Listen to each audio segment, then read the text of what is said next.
기분 좋은 상승세가 연이어 이어지고 있습니다. 장중 고점에서 크게 흔들림 없이 양시장 잘 유지가 되고 있습니다.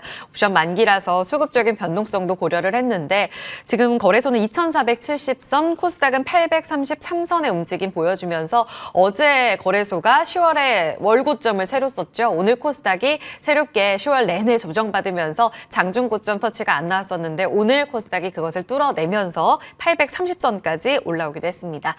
의미 있는 걸까요? 두 프로께 여쭤보도록 하겠습니다. 정태근 미르경제연구소 이사, 송태현 유한타증권 과장입니다. 어서 오세요. 네, 반갑습니다. 안녕하세요. 네. 두 분 나오실 때마다 참 시장 변동성 컸었거든요. 근데 오늘도 옵션 만기임에도 불구하고 시장 비교적 평온하게 상승세를 잘 유지해주고 있습니다.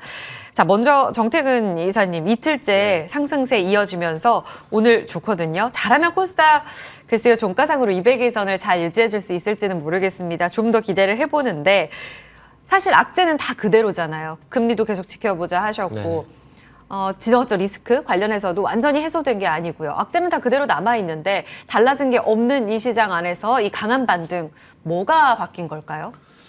일단은 뭐 국채금리가 가장 큰 영향을 줬다라고 봐야 될 것 같습니다. 그리고 오늘 이제 옵션 만기일인데 그동안 이제 하락이 상당히 컸었기 때문에 아마 제가 옵션 전문가는 아니지만은 콜 쪽으로 대박이 날 수 있는 그런 아마 포지션이 분명히 있을 겁니다. 그래서 그런 것도 좀 있고, 그리고 오늘 그런 걸 떠나서 일단 이제 이틀 연속 시장 상승이 좀 나왔었는데 일단 결론은 그겁니다. 국채금리가 하락을 하게 되면서 이 영향으로 해서 필라델피아 반도체 지수 올라가게 되고 나스닥 기술주 강세 영향이 국내 쪽까지 영향을 주고 있다는 부분들. 결과론적으로 보게 되면은 이런 연유들인데 그러면은 이런 결과가 나왔던 원인을 우리가 한번 좀 찾아봐야 되지 않을까라는 생각이 좀 들어요. 네. 그러면 국채금리가 왜 하락을 했을까? 제가 그동안 계속해서, 그러니까 지금 현재 이틀 동안 이제 벤치마크로 이제 사용을 하고 있는 미국제 10년물 같은 경우에 네. 이틀 동안 20bp 정도 하락을 했습니다. 일단 그래봐야 뭐 0.02%인데 이게 상당히 좀 크게 시장에서 반응을 하고 있는데 어쨌든 추가적인 상승이 제한됐다는 그런 이유 때문에 이런 상황이 나오는 것이 아닌가라고 좀 볼 수 있을 것 같고, 거기에 대한 원인을 좀 말씀드리자면은 이게 그동안 꾸준히 말씀드렸던 이 통화 정책의 어떤 불확실성 해소, 뭐 이런 부분들에서 이런 현상이 나왔다라면은 제가 상당히 긍정적인 말씀을 드릴 수가 있겠지만은 일단 이제 이유는 제가 파악해본 바 이유는 중동 리스크가 발생이 되게 되면서 이 중동 리스크에 의한 미국 국채에 대한 수요가 증가를 하게 되고 미국 국채 수요가 증가를 하게 되면서 국채금리가 하락을 했다라는 겁니다. 그러니까 이런 연유에서 이제 상승이 지수에 어떤 상승이 나왔기 때문에 조금 제한적으로 보고 있는데, 왜냐하면은 중동 리스크가 만약에 지금 올라가서 미국 국채 수요가 또 발생이 됐고 그게 반대급부로 국채금리가 하락한 건데 반대로 중동 리스크가 하락을 하게 되면은 다시 이제 국채는 또 시장이 풀릴 가능성이 높잖아요. 그러면 다시 국채금리가 올라갈 가능성이 높고요. 그렇게 본다라면은 지금의 어떤 반등은 처음에 서두에 이제 기분 좋은 상승이라고 말씀하셨는데 제가 좀 찬물을 끼얹어 정말 죄송하지만 기분 좋은 어떤 상승으로 전환이라기보다는 좀 길속 반등으로 봐야 되지 않을까라고 좀 봅니다. 그러다 보니까 뭐 2,500포인트 부분까지 반등은 나오겠지만은 이 반등을 이용해 가지고 뭐 추세 상승이 나온다라면 포지션을 계속 유지하는 게 맞겠지만은 길속 반등으로 끝이 날 가능성이 높기 때문에 혹시 어떤 그 주식 비중 조절이 가능하시다라면은 저는 비중 축소를 좀 하시는 것도 좋지 않을까 생각이 들고, 그로 인해 가지고 현금 확보를 하고 다음에 어떤 기회 비용을 한번 노려보시는 게 좋지 않을까라고 저는 좀 말씀을 드리고 싶네요. 그 다음 기회는 또 금리가 출렁일 때예요? 그 다음은 그거죠. 지금처럼 중동 리스크로 인한 국채금리 하락이 아니라 말 그대로 연준의 통화정책 불확실성이 완전히 해소가 되게 되면서 국채금리가 하락을 하게 되면은 추적 상승으로 갈 거거든요. 그러면은 개인적으로 저는 이제 반도체를 되게 좋게 보고 있거든요. 그리고 그 외에 또 새로운 뭐 주도 섹터 테마가 나타날 겁니다. 그래서 그런 것들이 나타났을 때 잡아야 되잖아요. 그럼 거기에 대한 기회비용이 발생이 될 건데 그러려면은 현금이 있어야 되지 않겠습니까? 그래서 그런 의미라 보시면 될 것 같아요. 빅픽처가 궁금해서 여쭤봤습니다. 지금 구간에서 적극 비중 늘릴까요? 라고 여쭤보고 싶었는데 지금은 오히려 줄일 때다. 그 이유는 방금 말씀하신 대로 매크로적인 측면에서 아직 완전히 해소되지 않은 이 분위기, 이렇게 해석을 해주셨어요. 그러면 송 과장님, 지금 전일장 상승을 하면서 많은 분들이 금리가 조금 안정화된 것도 있지만 펀더멘털 측면에서 실적이 어느 정도 하방을 지지해주면서 안도를 하게 됐다, 이런 해석들도 있지 않았습니까? 그러면 코스피 2,470선까지 어느덧 올라온 가운데 거래소에서 뭔가 실적 랠리의 바톤을 이어받을 수 있는 종목들 어딜까? 여기에 대해서 좀 답을 고민해 보셨나요? 고민은 해봤는데 그게 어떤 특정한 섹터로 기울어지기보다는 종목별로 달라질 수밖에 없지 않나? 라고 좀 생각을 해볼 수 있는 것 같아요. 사실 반도체 섹터에서도 보게 되면은 전자 같은 경우에는 조금 더 이 실적에 대한 부분이 하향 조정이 되고 있었고요. 네. 반대로 SK 하이닉스 같은 경우에는 상향 조정이 좀 되고 있었거든요. 그런 부분에서 생각을 해봤을 때는 확실히 섹터보다는 종목별로 나눠질 수밖에 없는 부분이 상당히 많다라고 좀 생각을 해볼 수 있는 것 같고요. 영업이익에 대한 컨센서스가 상향되는 쪽을 보게 되면은 일단 섹터 중에서는 유틸리티라든지 네. 아니면은 디스플레이, 음식료 쪽에서 섹터 상향 조정이 상당히 많은 부분이 일어났다라고 보시면 될 것 같은데 음식료 같은 경우에는 원재료 가격 같은 경우에 계속적으로 하향 조정이 되고 있고 스프레드가 계속적으로 벌어지고 있기 때문에 그런 부분에 있어서 이 코스피 종목들 중에서는 실적에 대한 기대감을 상당히 가져가 볼 수 있다라고 말씀을 좀 드릴 수 있을 것 같고요. 종목 단에서도 하나 보게 되면 의외였던 거는 영업이익의 컨센서스가 상향 조정이 좀 많이 됐던 것이 대한유화가 있었거든요. 사실 화학 섹터 자체만 놓고 보게 됐을 때는 아직도 이 실적에 대한 부분이 바닥을 좀 치고 있다라는 이런 평가가 상당히 많았음에도 불구하고 그런 부분에서 대한유화가 이 영업이익 컨센서스 상위 종목 중에 하나였다라는 그래요. 점이 상당히 의외적인 측면이었었고요. 또 하나는 LG 디스플레이가 또 이 상향 조정에 있게 되더라고요. 그래서 이런 부분을 봤을 때는 의외로 눈높이가 좀 낮은 쪽에서에 대한 기대감도 일부는 또 가져가 볼 수 있지 않나라고도 좀 생각을 해볼 수 있는 것 같습니다. 그러면 사실 어제 실적 발표를 통해서 일정 부분 매크로에 민감했던 이런 장세에서 일정 부분을 실적 장세로 시선이 돌려지고 있다. 이거는 맞을까요? 일부분은 그런 부분은 충분히 있다라고 생각을 바뀌고 하고 있다. 있고요. 예. 사실 오늘 화장품에서도 보게 되면은 대형 화장품인 아모레퍼스픽이라든지 아모레 같은 경우에 실적에 대한 부분이 감소적으로 보여지고 있는데 중소형 쪽에서는 또 실적에 대한 기대감을 가지고 있단 말이에요. 그런 부분에서 코스메카 코리아라든지 아니면 실리콘토라든지 이런 종목들이 오늘 강한 모습을 보이고 있다는 것도 이런 부분을 어느 정도 일정 네. 부분 대변해주고 있지 않나라고 생각을 해볼 수 있는 것 같고요. 이제 변압기 관련돼서도 현대일렉트릭이라든지 이런 부분을 보게 됐을 때는 충분히 이런 기대감으로서 추가적인 상승에 대한 부분을 우리가 조금 더 기대해 볼 수 있지 않나라고 생각을 하고 있습니다. 매크로에 정신이 팔려서 사실 종목을 하나하나 찾기에는 조금 힘든 장이었었어요. 근데 방금 말씀하신 대로 대한유화가 어느 정도 실적 추정치가 상향 조정되면서 차트 보시면 알겠지만 8월 17일 저점이었네요. 일정 부분 또 반등을 주고 방금 중소형 화장품 안에서 실리콘투는 또 오늘 신고가가 나왔고요. 코스메카 코리아는 직고점을 뚫어내는 오늘 강한 양봉을 만들어내기도 했습니다. 현대일렉트릭도 말씀하신 대로 변압기 안에서 아주 견고하게 60일선을 또 지지하고 있습니다. 오늘은 소폭 빠지지만요. 이렇게 종목별로 접근하자. 정 이사님도 같은 의견이세요? 아니면 네. 정 이사님께서는 좀 짧게 보셨을 때 기대되는 섹터 업종, 아까 반도체 이야기를 잠깐 하셨는데 그 섹터로만 보시는지. 짧은 거, 긴 거 다 다 말씀을 드릴 거거든요. 좋습니다, 의견. 일단은 짧은 거 이제 단기 대응이라고 좀 봐야 될 것 같은데 그 짧게 보는 이유는 이제 지금 시장의 어떤 변동성 측면에서 좀 해석을 해야 될 것 같습니다. 지금 어쨌든 시장이 반등에 나서게 되면서 지금 상승하는 섹터들 같은 경우는 제가 이제 매크로적인 어떤 전략에서 기술적 반등이라고 말씀드렸기 때문에 단기로 대응을 할 수밖에 없을 것 같아요. 그렇게 본다면은 뭐 2차 전지, AI, 로봇, 방산은 개인적으로 이제 이스라엘 분쟁 때문에 좀 봐야 될 섹터라 봐지는데 이틀 상승 나오다 오늘 좀 쉬고 있거든요.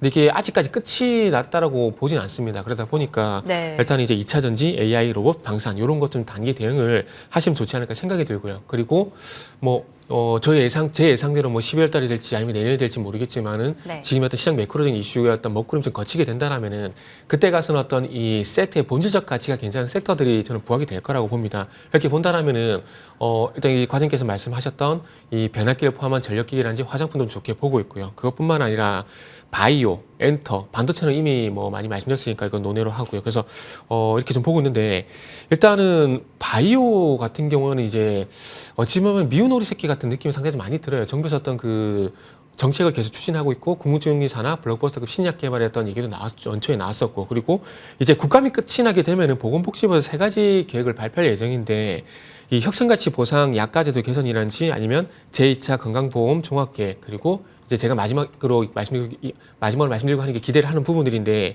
이게 뭐냐면은 국무총리 산하 바이오 헬스 혁신위원회 출범 요게 출범이 되게 되면 아마 블록버스터급 신약 개발이 속도가 붙을 가능성이 상당히 높습니다. 그렇게 본다라면 이제 뭐 이런 모멘텀들 해가지고 신약 개발을 하는 중소형주가 됐던 대형주 실적 괜찮은 대형주가 됐던 모멘텀이 이제 붙을 가능성이 상당히 높다고 좀 봐지거든요. 그러다 보니까 이제 바이오에 대한 기대감이 저는 개인적으로 있다라는 말씀을 좀 드려보고 싶어요. 그리고 조금 전에 이제 조금 전에 이제 과장님 말씀하실 때 화장품이란지 변화기 같은 실적에 좀 포커싱을 맞추셨는데 저도 이제 마찬가지입니다. 엔터주를 좋게 보고 있는 것도 일단은 실적이에요.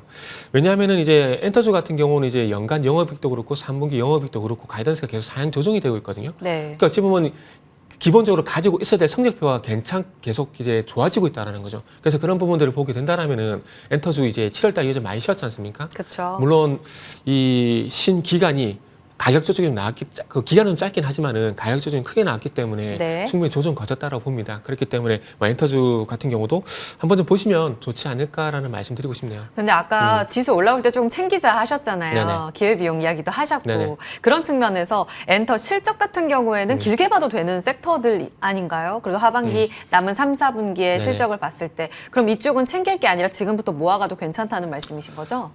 개인적으로 지금 현금이 있으시다라면은 네. 말씀하신 것처럼 엔터 같은 게 좀 긴 관점에서 보고 있어요. 그리고 특히나 지금 화면에 JYP 엔터 같은 경우는 화면에 나오고 있는데 오늘 외국인 많이 네. 사더라고요. 그렇죠. 요거는 지금 현재 저는 바닥을 개인적으로 잡았다고 좀 판단하고 있거든요.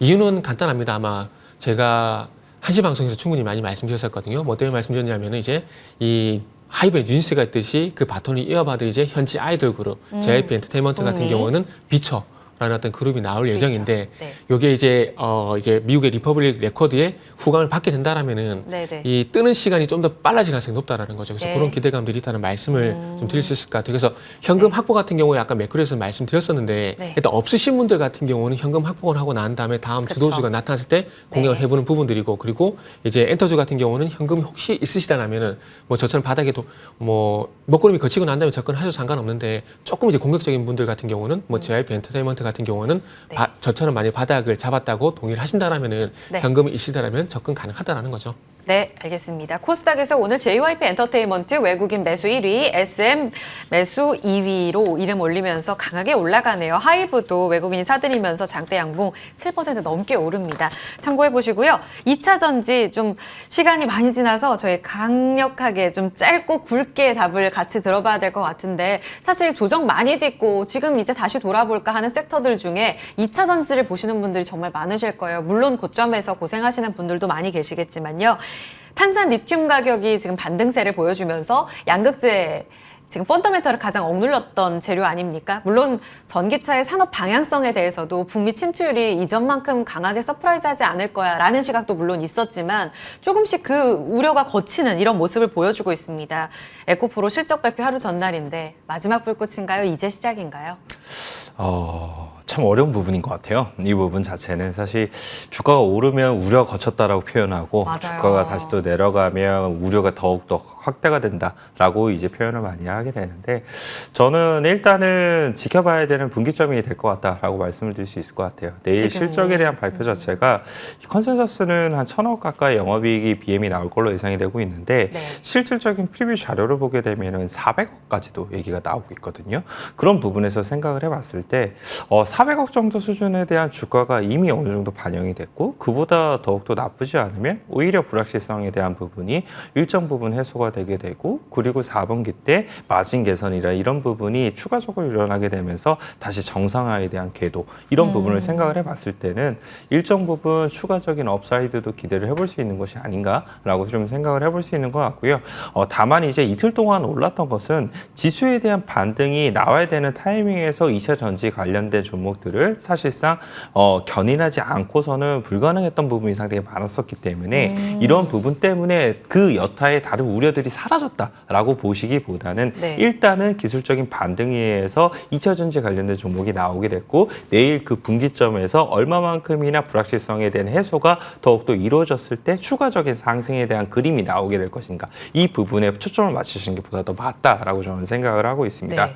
그래서 이 부분 자체가 만약 에코프로 BM GM이라든지 뭐 에코프로 그룹 자체가 추가적으로 더욱더 쇼크가 나오는 수준으로 나오게 되면은 네. 전반적으로 좀 더 안 좋아질 걸로 예상이 되고 있고요. 섹터 그냥 전반이요. 프리뷰 자료 정도의 수준만 나오게 된다 하더라도 추가적인 상승에 대한 기대감을 더 가져가 볼 수 있지 않을까라고 생각을 하고 있습니다. 네, 증권가에서도 10월, 11월 전략은 오히려 12월, 그러니까 4분기 말로 갈수록 안정화될 이런 분위기를 봐서 매수하자라는 이야기도 있더라고요. 같이 참고해 보시면서 내일의 그 분기점이 될 실적 발표 눈여겨봐야겠습니다. 셀사가 또 강했어요. 정 이사님, 그 삼성 네. SDI는 개별 재료 안고 오늘 사흘째 양봉을 기록하면서 20일선을 장중에 터치하기도 했습니다. 네. LG 에너지 솔루션 어제 실적도 괜찮았고요. 셀사도 지금 바닥권에서 사는 거 어떻게 보세요? 저는 이제 2차 전지 같은 경우는 되게 안 좋게 말씀드려서 이렇게 별로 좋아지진 않을 것 같아요, 시청자분들께서. 아직 시각이 바뀌지 네. 않으셨군요. 일단은 이제 올해까지는 올해까지는 일단은 2차 전지 보지 않는다고 계속해서 말씀드리고 있는 상황인데, 그리고 예. 2차 전지 같은 경우 LG엔솔 같은 경우도 실적이 잘 나왔잖아요. 근데 수치만 보면 잘 나왔지만은 이게 내용을 뜯어보게 되면 영업이익 같은 경우는 세액공제 효과가 상당히 많이 작용이 됐습니다. 그쵸. 그래서 이 효과를 빼게 되면은 여전히 LG엔솔 같은 경우는 분기 기준으로 영업이익이 5천억대에 머물러 있다는 점을 보게 된다면은 뭐 정체돼 있다 보는 게 맞거든요. 그렇기 때문에 저는 개인적으로 이제 2차 전지 뭐 양극재업체도 그렇고 셀업체도 그렇고 뭐 저는 그렇게 좀 긍정적으로 올해는 긍정 보지 않을 것 같습니다. 그래서 내년에 가서는 뷰가 바뀔지 모르겠지만 어쨌든 2023년도 내에는 저는 좀 부정적으로 보고 있다는 말씀드리고 싶네요. 네, 2차 전지 밸류체인에 대한 보수적인 시각까지 들어봤습니다. 레인보우 로보틱스 짧게만 여쭤볼게요, 네. 정 이사님. 오늘 거의 장대 양봉으로 고점 유지되고 있거든요, 막판까지. 네네. 로봇주 다시 달리나요? 로봇주는 지금은 좀 로봇주는 일단은 기본적인 뷰는 좋게 보고 있어요. 좋게 보고 있는데 오늘 반등을 최근에 9월 달부터 하락한 폭을 보게 된다면 오늘 반등이 그렇게 큰 만족이 되실까라는 생각이 들거든요. 이제 그러니까 시작이라면 만족이죠. 이제 시작의 만족이라기보다는 손실 만회? 라고 좀 봐야 되겠죠.